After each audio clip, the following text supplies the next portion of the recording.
দায় দায়িত্ব আসিফ মাহমুদ আর আসিফ মাহমুদ বাবাই নিবে।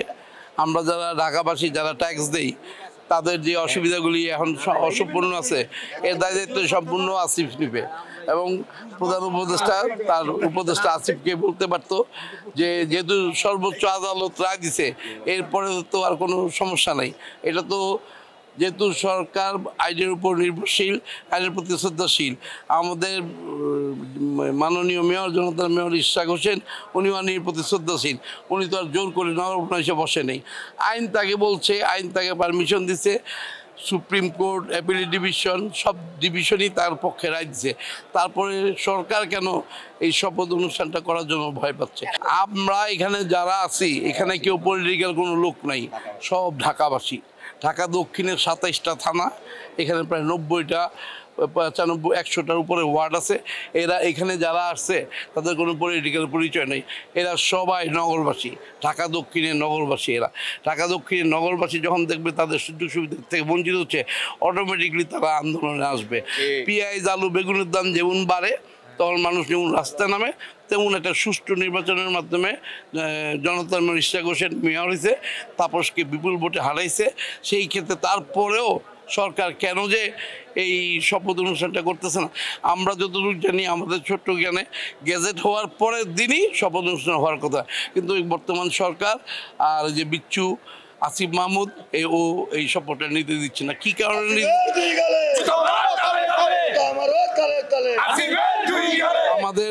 আমাদের সর্বোচ্চ দাবি হলো ইউনূস স্যার একটা নোবেল লোক, বাংলাদেশের সুনাম, পৃথিবীর সুনাম, উনি তো অন্তত বুঝবে যে মেয়র সাহেব যেহেতু সুপ্রিম কোর্ট, হাইকোর্ট, ডিভিশন থেকে রায় পাইছে, ওনার মতো একটা বিজ্ঞ লোক কেন এখনও বন্ধু এই ব্যাপারে আসিফরে বা সরকারে বলতেছে না বা পদক্ষেপ নিতেছে না। আমাদের আশা অনতি বিলম্বে জনাব ইশরাক সাহেবকে শপথ পড়িয়ে তার আসন অধিষ্ঠিত করার জন্য। প্রধান উপদেষ্টা ডক্টর ইউনূস সাহেব তারেক রহমান এটা জাতীয় নির্বাচন নিয়ে কথা বলছে, সেটা ঢাকা দক্ষিণ সিটি কর্পোরেশন নিয়ে কোনো কথা বলে নেই। আমরা 14 তারিখ থেকে, মের 14 তারিখ থেকে তালাবদ্ধ আছে ঢাকাবাসীর সাথে। আমরা শ্রমিক কর্মচারী ট্রেড ইউনিয়ন এই আন্দোলনে একমত পোষণ করে আমরাও এই আন্দোলনে সরাসরি জড়াইয়া গেছি। পিছনে ফিরার কোনো সুযোগ নাই। এই আন্দোলন তখনই থামবে যখন ইশরাক সাহেবের শপথ গ্রহণ পাঠ করাবে, তখনই এই আন্দোলন থামবে। আর এই অফিস অবরুদ্ধ আছে, এটা এলজেডি মন্ত্রণালয় জানতে পারে এটা কখন তালা খুলে দিবে। এটা তো আমি বলা পারব না, এটা এলজেডি উপদেষ্টা আসিফ মাহমুদই বলতে পারবে তিনি কেন তাল বাহানা করতেছেন। তেনার চেহারা তো দরবেশের মতো দেওয়া যায়, কিন্তু কাজকাম তো ভূতের মতো করতেছে।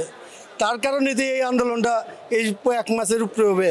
আজকে 1 মাস 2 দিন, 32 দিন ধরে আজকে অবরুদ্ধ। উনি বলতে পারবে এটা কি কারণে এটা অবরুদ্ধ আছে। এটা আসিফ মাহমুদ জানে, এটা আমরা জানি না। কেন আটকে রাখছি, কেন আটকে রাখছে জানি না। আমাদের তো কষ্ট হইতেছে, আমরা আইসা ঘুরে যেতেছি, কোনো কাজকর্ম হইতেছে না। আজকে 32 দিন আবার ধরো বন্ধ। এটা কেন বন্ধ? উনি তো কোনো জবাব দিতে পারতেছেন না। তা আমরা কী করে বলবো? আমরা বলেন, আমরা তো চাই একজন আসুক, আমাদের গার্জেন হোক, আমরা এটা চাই। তো কেউ আসে না, কেউ বলে না, আমরা আইসা ঘুরে যাই, কোনো কাজকর্ম করতে পারি না, নাগরিক সেবাও নাই। কারণ বন্ধ থাকলে কী করবেন আপনি? কিছু করার আছে? কিছু করার নেই। আমরা বসে আছি, কী করবো? আইসা ঘুরে ঘুরে চলে যাই, কোনো কাজকর্ম হইতেছে না। এই তো আমাদের দিন। আপনারা বললেন আমরা কী করতে পারি? সরকারের বিরুদ্ধে কাজ চলতেছে, ওনারাই কিছু বলতেছে, ওনারা বলে কিছু ছাড়েন, নাহলে খাইতে দেন, আমাদের ছাড়েন না, খাইতে দেন না, এটা কোন ধরনের কথা? আপনারা জানেন যে স্বৈরাচার ফ্যাসিস্ট সরকার আমলে আইনের মতো ছিল না। তারা কোর্টকে মুজিব কোর্টে পরিণত করেছিল, তাদের ইচ্ছা মতো কোর্টকে পরিচালনা করেছিল।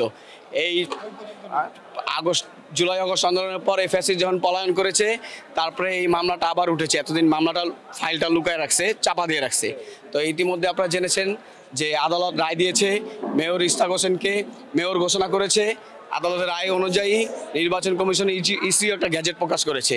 এখন এই কতিপয় কিছু উপদেষ্টা আছে, আসিফ মাহমুদ নগর ভবনের 14 তলা অফিস করে, তার বাবা ছিল একজন স্কুল শিক্ষক, তার বাবাকে এই টেন্ডারবাজি ব্যবসায় নিয়োজিত করে সে এখানে অফিস করতেছে, জোর জুলুম করে সেখানে কাউকে বসতে দিবে না, এরকম একটা প্রক্রিয়া চালাচ্ছে।